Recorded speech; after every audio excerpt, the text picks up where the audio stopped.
O que é, na verdade, a esterilidade masculina? A esterilidade masculina é um conceito amplo, porque seria, teoricamente, assim, classicamente, seria a baixa de espermatozoide, de esperma, quer dizer, que seria o espermatozoide, que leva, que leva o homem a não engravidar a mulher. Quer dizer, e essa baixa de esperma tem uma gama variável de causas, as mais diversas possíveis, químicas, tóxicas, inclusive psicossomáticas. Então, esterilidade é a baixa de esperma, fazendo com que o homem não leve a mulher a engravidar. Foi dito aí que existe uma faixa enorme de causas, muitas delas. Vamos falar a respeito das causas? Vamos falar. Então, as causas, por exemplo, existe a principal causa, seria a varicocele. Então, essa varicocele todo mundo conhece, seria a varicocele é quando a pessoa tem no escroto, né, quer dizer, no grão, ele tem um grão é maior do que o outro. Existe, então seria o quê? Seria o refluxo do sangue venoso para a veia espermática. Então, o que seria acontecer? Quer dizer, nesse refluxo, o aumento da temperatura no testículo faria o dano à produção espermática.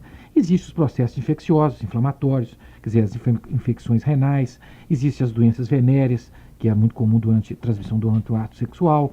Existem os fatores hormonais, quer dizer, que geralmente é uma causa genética, que são mais raros. Existe o fator imunológico, que está sendo estudo. Existe a zoospermia, quer dizer, seria a falta de produção de esperma pelo testículo. E existe também as causas psicossomáticas. Agora, a causa mais importante da fertilidade seria a varicocele, que é inclusive uma causa reversível, passível de cirurgia. Então, a esterilidade é ligada à potência sexual? Esse é um grande tabu. E que, na verdade, não tem nada a ver uma coisa com a outra. Até porque é fácil até de se entender quer dizer, como a esterilidade é a baixa de esperma, de espermatozoide no esperma, então é o seguinte, a quantidade de esperma não quer dizer que você não tem espermatozoide. Então, a potência não tem nada a ver com esterilidade. Você é potente e não quer dizer que seja estéril. E outro dia eu escutei um caso interessante de uma cliente me contando que uma irmã dela, ela era casada com um ser de 70 anos, casado com a menina assim, de uns 30 e poucos anos. E esse sujeito já tinha 4 filhos. E queria ter outro filho com essa mulher de 36 anos. Então ela me fez a pergunta, será que eu que sou estéril ou o homem que é estéril? Assim, provavelmente o homem aí não é estéril, que é você que deve ser estéril, porque ele já teve 4 filhos e está normalmente tendo relação sexual normal. Quer dizer, então, a potência não tem nada a ver com a esterilidade. Bom, quais são as disfunções sexuais que levam o homem à infertilidade? Bem, as disfunções sexuais que levam à infertilidade, existe a impotência, quer dizer, então a impotência pela própria natureza, quer dizer, você não pode ser, se ele não tem potência, não tem jeito de ser fértil. E a redução ou ausência do libido sexual também. Agora, as causas relacionadas muitas vezes são os distúrbios psicológicos, a idade, as alterações hormonais, as doenças, o diabetes é muito comum causar impotência, causar esterilidade. E às vezes tem muito remédio que as pessoas usam e que causa impotência e leva à esterilidade por consequência. Eu mesmo já falei aqui naquele remédio que é muito usado para pressão alta, o Aldomet, é um grande remédio que causa impotência, então ele vai levar a esterilidade por consequência secundária. Outra causa muito comum seria essas pessoas paraplégicas, essas pessoas que têm traumas que lesam a coluna. Então, eles não têm, os paraplégicos não conseguem ejacular, então não consegue que o esperma solte. Então, é um caso também que dificilmente teria jeito. E existe também esse pessoal que é uma disfunção, que seria a retroejaculação. Seria esses indivíduos que são operados de próstata e que quando opera a próstata, o esperma não sai no canal, o esperma cai dentro da bexiga. Então isso é que é o grande temor dos homens que não querem operar de próstata, porque eles acham que está ligado com impotência e na verdade não está. Então o homem fica muito preocupado porque o libido, o prazer, ele não vai, o esperma não vai sair, o esperma vai voltar para a bexiga. Então, como se diz, seria negócio a seco, né? Lavagem a seco. Falando sobre isso aí, é muito comum a gente ouvir falar mesmo que o cidadão que tem a próstata extraída perde o interesse pelo sexo, então isso não é verdade? Não tem nada a ver, pelo contrário, outro dia o velhinho falou comigo, assim, comentou comigo, velhinho não, né, que tem gente de 60 anos, 55, que não é velho, que opera de próstata. Ele falou comigo o seguinte, senhor doutor, minha mulher não está nem acreditando em mim mais, porque eu operei a próstata. Então o esperma não sai, vai para dentro da bexiga. Então ela fala assim, você está me enganando, você não tem o prazer, você está fingindo que você é. Até provar que tromba de elefante não é conta-gota é difícil, né? Dorival, muito se ouve falar que cachumba leva o homem à infertilidade. Isso aí é verdadeiro, né? Bem, a cachumba realmente é produzida por um vírus e acontece, quer dizer, leva ao homem e à mulher também, ela ataca o ovário também. Então no homem é muito comum o que o povo leigo chama de cachumba recolhida. Cachumba recolhida. O que é cachumba recolhida? Se o indivíduo tem a cachumba na glândula parótida, do lado aqui no pescoço, e depois passa um tempo, ele passa a ter, seria a orquite inflamatória por vírus, que seria, a orquite seria sinônimo de cachumba. Então, realmente, a cachumba leva a esterilidade e irreversível, porque o vírus lesa a produção de espermatozoide, dando fertilidade. E tem um caso também muito comum, Zé, só para complementar aí, que o pessoal também conhece muito, fala muito, seria que o povo leigo gosta de falar assim, o grão está no abdômen, né? Quer dizer, às vezes o grão, o testículo não desce. O menino nasce com essa doença chamada criptorquidia. Quer dizer, então, o calor do abdômen faz com que os espermatozoides, a produção de espermatozoides seja lesada. Então, se o indivíduo não operar e baixar o grão para dentro da bolsa escrotal, ele pode ficar estéril quando crescer. Outra coisa, ejaculação precoce pode levar à infertilidade? Bem, primeiro o seguinte, a ejaculação precoce por si só não leva à infertilidade. Até porque o seio está ejaculando, né, Zé Lino? É, né? É, né? Até a infertilidade por si só não leva à fertilidade. Mas o que acontece com a ejaculação precoce? Primeiro é o seguinte, o que seria ejaculação precoce? Qual seria a conceituação de ejaculação precoce? Então, a conceituação médica da ejaculação precoce seria a inabilidade do homem de manter a ejaculação o tempo suficiente para que a mulher alcance o orgasmo, assim, na metade das vezes que tiver relação sexual. Quer dizer, se ele tem relação sexual 20 vezes por mês, em 10 vezes ele não consegue manter a mulher para ter o orgasmo, então, teoricamente, ele teria uma ejaculação precoce. Seria um conceito, assim, meio teórico de uma coisa que, às vezes, na verdade, não seria assim. Agora, a ejaculação precoce incide principalmente nas pessoas ansiosas, tensas, que foram condicionadas a ejacular rapidamente em atividade masturbatória. E o mais importante da ejaculação precoce seria a interpretação psicossomática, por que o indivíduo tem ejaculação precoce. Então, uma das teorias da explicação seria que o indivíduo que tem ejaculação precoce, ele revela a figura materna possessiva da mãe, que mais tarde seria identificada com a parceira sexual dele. Então, a ejaculação precoce seria uma maneira do camarada punir no inconsciente a sua mãe, que ele despertava temor. Quer dizer, o indivíduo na fantasia, ele fala assim, eu vou ejacular precoce, que eu não vou dar prazer à minha mãe, eu vou puni-la. Quer dizer, então seria um negócio até meio louco, né? Mas a verdade tem isso. E existe o caso do Enéas, né? Do Enéas. Ejaculação antiporta. Antiporta, quer dizer, o indivíduo nem encostou na mulher, já está ejaculando. Quer dizer, que é o negócio do Enéas, 2 minutos, 1 segundo ele ejacula. Então, a ejaculação precoce, obviamente, não faz a esterilidade. Enéas, né? Tem o caso do motel, né? O cara chegou no motel assim, entrou e saiu assim, já saiu? Meu nome é Enéas. A famosa história do vai ser bom, não foi? Né? Então, é difícil fazer o diagnóstico da infertilidade masculina? Bem, realmente é difícil, porque, como eu falei, até porque os homens não aceitam que a esterilidade seja da sua parte. E até porque eles nem vão aos médicos, a não ser que seja um homem muito esclarecido e assim que tem, assim, querendo mesmo uma boa vontade de ter filho, ele vai. Porque o homem não procura o médico, né? Então é o seguinte, na história, quer dizer, como as coisas mais comuns do homem para que dão infertilidade é a varicocele, é a cachumba e é a criptorquidia, que é o grão no abdômen. Então, a varicocele é passiva de cirurgia, a criptorquidia é passiva de cirurgia e a cachumba não é passiva, não tem maneira de se tratar. Agora, como é que se faz o diagnóstico? O processo mais simples é o espermograma, quer dizer, o indivíduo masturba num vidrinho e faz a contagem de espermograma dos espermatozoides, que habitualmente é em torno de 20 milhões. Então, quando o indivíduo tem uma baixa de espermatozoide, fala que ele está com azospermia, então ele pode ter 5 milhões, 10 milhões, e os tratamentos habituais para um homem tratar, quando tem isso, seriam tratamentos hormonais. Doutor Ivan, qual é o tratamento para a infertilidade? Bem, Então, como nós estamos encerrando esse assunto de fertilidade, então existe o tratamento da infertilidade feminina, que nós falamos aí há praticamente um mês ou mais, e existe o tratamento da infertilidade masculina. Então, em primeira instância, nós falaremos sobre o tratamento da fertilidade feminina. Então, existe, por exemplo, o fator ovariano, quer dizer, quando a mulher não ovula, então existe o tratamento à base de hormônio para ovular. O tratamento cervical, do fator cervical, seria a base de hormônio, isso alopaticamente. Quer dizer, a base de estrógeno, antibiótico, da infecção por micoplasma, clamídia, etc. O fator tubário, quando a mulher, o óvulo não passa na tuba, seria o caso dessas cirurgias de restenose tubária, que inclusive já se faz, microcirurgias. Quer dizer, inclusive tem mulheres que ligam as trompas e depois querem ter filhos novamente. Quer dizer, a mulher separa, liga a trompa, casa de novo, quer ter filho, então às vezes tem que fazer uma cirurgia de restenose tubária. Existe o fator peritoneal, que é a grande causa é a endometriose, que seria também uma abordagem cirúrgica. O fator corporal, que às vezes é associado com tratamento hormonal.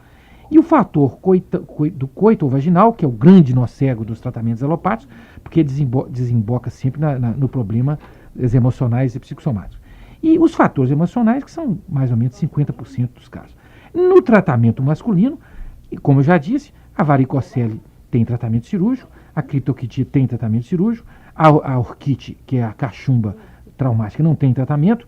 Existe um caso muito comum também desses homens que trabalham com raio-x, quer dizer, o raio-x lesa a produção de espermatozoide, também não tem tratamento. Então, basicamente é assim. Agora, e a homeopatia? A homeopatia trata da esterilidade, para fechar o assunto. A homeopatia trata da esterilidade? Bem, a homeopatia trata da esterilidade. Agora, quando a mulher, ou o homem, geralmente a mulher, nunca o homem, vai ao médico homeopata, ela já passou por vários médicos ginecologistas e já fez infindáveis exames e já se constatou que não existe um problema cirúrgico. Então ela vai tratar. E é fácil tratar? Não é fácil. Por quê? Na medicina existe uma frase que o que é fácil, o que é difícil. Quer dizer, então o médico vai tratar, o médico vai tratar o homeopata da mulher estéril, ele vai tratar da Maria que está infértil e não da fertilidade da Maria. Então eu vou contar só um caso aqui, Zé, para fechar esse assunto, de uma cliente, um caso de um assunto de uma cliente de um tratamento de fertilidade. Então era a história de uma senhora que ela foi consultar comigo há mais de 10 anos atrás, e que ela tinha problemas menstruais e que ficava um ano sem ovular, sem menstruar. E o ginecologista dela dizia que ela só ovulava 2 vezes por ano. Então ela sempre engravidava com dificuldade, ela só tinha um filho. E não usava nenhum método anticoncepcional e no momento estava 8 meses sem menstruar. Então, pegando a história do caso da doente, foram estudados os sintomas. Esterilidade, menstruação suprimida por lavar a cabeça, era uma mulher muito submissa, que chorava muito e que o consolo melhorava ela muito. Então, de acordo com esses sintomas, que eram os mais importantes, nós chegamos a 2 remédios. Pulsatila, que era o remédio da fulana que tinha esterilidade, e o foliculino, que seria um remédio que estimula o ovário a produzir óvulos. Bem, então essa mulher, nós tratamos dela, 60 dias depois ela voltou dizendo que está muito melhor, tinha parado de roer unha, a menstruação voltou e estava passando muito bem. Passou um tempo, ela voltou para mim e falou assim: doutor, vou te contar uma surpresa, estou grávida e muito feliz. Interessante, né? É. Vamos responder aos ouvintes? Vamos. Nós temos aqui perguntas as mais variadas. A Silvia, que mora no Jardim Belmonte, pergunta se conhece buchinha paulista, um remédio para sinusite, e se esse remédio queima a pele.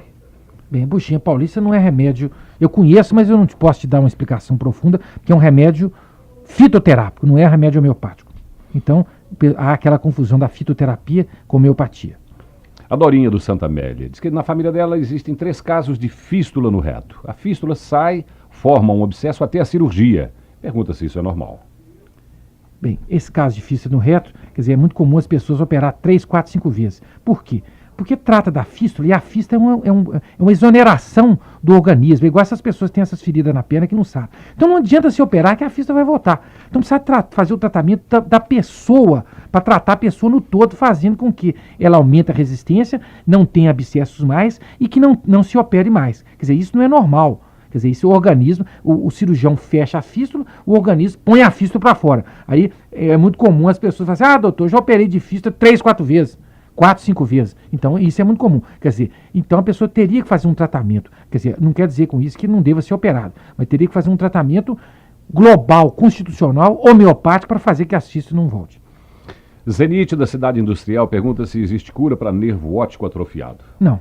Até porque se o nervo está atrofiado, não tem cura, né? É igualzinho a pessoa que tem uma paralisia infantil. Atrofiou o nervo, não tem jeito não tem cura mais. Glória do Barreiro pergunta se há tratamento homeopático para diverticulite na alça sigmoide. Existe o tratamento da homeopática para diverticulite, no sentido local, e tem que tratar da glória, porque a diverticulite é uma doença que a pessoa carrega há 20... A pessoa fala assim, eu tenho diverticulite, eu tenho colite, quer dizer, tem que fazer com que o indivíduo melhore e que as dores do intestino não voltem e fazer, porque a diverticulite, o dedo que aparece, o dedo de luva que aparece na radiografia hemopática, não vai melhorar, porque aquilo é um problema mecânico.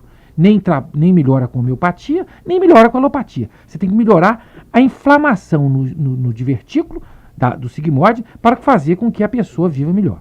Marília, que mora no Sion, diz que tem uma hérnia na virilha que incomoda e dói muito. O médico disse que não é nada. Concorda com o médico? Não, lógico que eu não concordo. A hérnia é uma parte do intestino que quer sair. Então, se a hérnia está incomodando muito e você é uma pessoa magra, você deve provavelmente operar. Se você tem medo de operar, você usa uma funda. Existem umas fundas que protegem que a hérnia saia. E agora já tem um processo novo de cirurgia, que eu vi há poucos dias, uns 10 dias, de hérnia, que é um processo que a pessoa opera assim com um aparelhozinho e faz uma colagem, a pessoa nem fica no hospital. Agora, esse caso, às vezes, existe recidiva. 5 a 10% de recidiva, principalmente nas pessoas gordas e nas hérnias grandes. Quer dizer, pode ser hérnia inguinal, pode ser hérnia da virilha. Aqui no caso, seu é hérnia de virilha. Então, se a hérnia está incomodando muito, você deve procurar um cirurgião e ver se há indicação cirúrgica, até porque a hérnia não tem tratamento medicamentoso, nem alopático, nem homeopático. A Sônia, que mora no Santa Branca, pergunta qual é a diferença entre suspensório escrotal e esportivo. Suspensório escrotal, essa pergunta. Você entendeu isso, Alê? Eu não, mas perguntou. Suspensório escrotal e suspensório esportivo. Mas olha, eu já ouvi falar nisso. Eu não sei para que serve, não, mas eu já ouvi falar. Não, entendi. Entendi. Não, entendi agora. Não, entendi. Não, lógico. O suspensório escrotal. Entendi. Tá claro aqui. Eu levei a pergunta por outro lado. Então, olha bem. O suspensório. Tudo bem. O suspensório seria uma proteção. Quer dizer, o jogador de futebol, quando vai bater uma falta, né? Na frente do Neto, do Nelinho aí, ele sempre põe as duas mãos na frente, né? Quer dizer, quando ele vai ficar na barreira, ele vai ficar na barreira. É verdade. Então, quer dizer, o que acontece? Existe, quando o indivíduo, a torção do testículo é um processo traumático grave, que às vezes o homem tem que operar de emergência e às vezes dá um traumatismo que leva o homem à esterilidade por trauma local. Então, o suspensório seria uma proteção ao escroto para que proteger o escroto de um trauma. Agora, até porque num jogador de futebol, isso não vai valer nada, né? Na frente desses camadas que chuta aí, do Éder, do Nelinho, do Neto, né? Mas não tem diferença, é a mesma coisa. Vai tudo pro brejo mesmo. Vai tudo pro brejo. A Célia, que mora na Gamileira, diz que fez cirurgia de úlcera do adenal há mais de 1 ano e não consegue engordar. Pergunta por quê? Bem, tem pessoas que, não estou dizendo que é o seu caso, mas existem pessoas que fazem cirurgia de úlcera do adenal. Então, como a pessoa tira 2/3, às vezes, do estômago, ou às vezes 1/3, então, às vezes, a alimentação passa mais rápido no estômago. Então, existe uma síndrome chamada síndrome de dumping, que seria a pessoa que faz a digestão rapidamente, então não há absorção dos alimentos, fazendo com que a pessoa não engorde. Então, como é que a pessoa sabe que tem isso? Ela faz uma radiografia do trânsito intestinal, do trânsito do estômago, do duodeno, para saber se o trânsito está se processando naturalmente, para se fazer o diagnóstico dessa síndrome de dumping que dá isso, e às vezes dá também hipoglicemia, porque a digestão passa depressa e não há absorção. Então, é um caso de você voltar no seu cirurgião, fazer outra radiografia e ver se o trânsito está se processando rapidamente, para saber se você tem essa síndrome, chama síndrome de dumping, que faz com que a pessoa não se engorde. Hoje as perguntas de ouvintes estão variadíssimas, viu? Então... O Geraldo, que mora no Barreiro, diz que o pai dele operou da próstata. Isso aconteceu há 1 ano e ele continuou com a urina solta. Então, evidentemente, que ele atribui esse problema antes da próstata, né? E pergunta se isso não tem cura. Bem, isso aí é o seguinte, habitualmente quando o indivíduo vai operar da próstata, porque ele está com a urina solta, ou então que ele está com... opera e a urina continua solta, é o nó cego, né? Porque, quer dizer, então ele teria, consequentemente, ele pode ter tido lesão do nervo, da bexiga prostática, e teria que fazer um um exame, uma cistoscopia, que habitualmente quem faz são os urologistas, para se detectar se a próstata, na verdade, foi toda operada, porque existem duas maneiras de operar a próstata. Existe a maneira de operar por cima, que tira a próstata toda como se fosse uma laranja. E existe uma maneira mais moderna, que seria a retro, seria pelo canal, o urologista enfia um tubinho no canal da urina do indivíduo e vai descascar, como a próstata é como se fosse uma laranja, ele vai descascando a laranja de fora para dentro e tirando. Então, nessa cirurgia, às vezes fica um resto, né, como diz o povo, uma rema, né, e que essa rema pode fazer com que o indivíduo, a próstata se hipertrofie, quer dizer, se cresça novamente, e fazendo com que ele tenha os mesmos sintomas. Agora, se ele operou e continua, de duas uma, ou ele não foi operado direito, ou ele está com lesão, alguma lesão de nervo, que está fazendo com que a urina, porque o controle da urina é basicamente controle nervoso. Nazaré, que mora no Gutierrez, pergunta por que uma mulher que ovula normalmente não consegue engravidar. Bem, se a mulher ovula normalmente, ela consegue engravidar. Viu, Zé? Até porque a única maneira de saber que a mulher vai engravidar é quando ela ovula. Agora, como é que ela ovula normalmente? Com certeza ela fez. Existem hoje exames seriados. Essas mulheres que têm problema de ovulação fazem ultrassons seriados, exames de laboratório de hormônio, assim, todo dia. Ela vai fazendo no primeiro, segundo, terceiro dia, 28 dias, enche o saco, né? Às vezes a mulher vai no consultório do homeopata e fala assim, doutor, eu vim tratar aqui porque eu não aguento mais fazer 28 ultrassons por dia, por mês. Quer dizer, até porque é só pessoa rica que pode fazer isso. É muito oneroso. Agora, se ela ovula, ela engravida. A não ser que existem os problemas psicossomáticos, os problemas emocionais, que está fazendo com que ela não engravide. Maria José do Ouro Preto. O irmão tem amigdalite aguda, ela pede um remédio homeopático. Amigdalite aguda é muito comum. 70% das amigdalite aguda melhora com mercúrio solúveis, C6, e beladona C6. 3 bolinhas de cada, de 2 em 2 horas, durante 3, 4 dias. Mercúrio solúveis, vou repetir, porque senão nós vamos ligar de novo aqui. Mercúrio solúvel C6 e beladona C6. A Márcia, que mora no Ipiranga, uma sobrinha de 15 anos, tem uma espécie de tripinha que sai de dentro da vagina. Primeiro ela pergunta o que é isso, depois se é caso de cirurgia.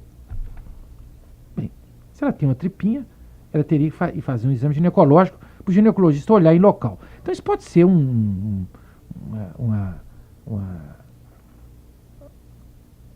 mioma pequeno, ou pode ser uma mole datiforme, que é outra doença comum melhor, pode ser endometriose, quer dizer, então é o seguinte, teria que fazer um exame e às vezes tirar o pedacinho e fazer o exame para o médico, no caso ginecologista, saber se é caso cirúrgico ou não.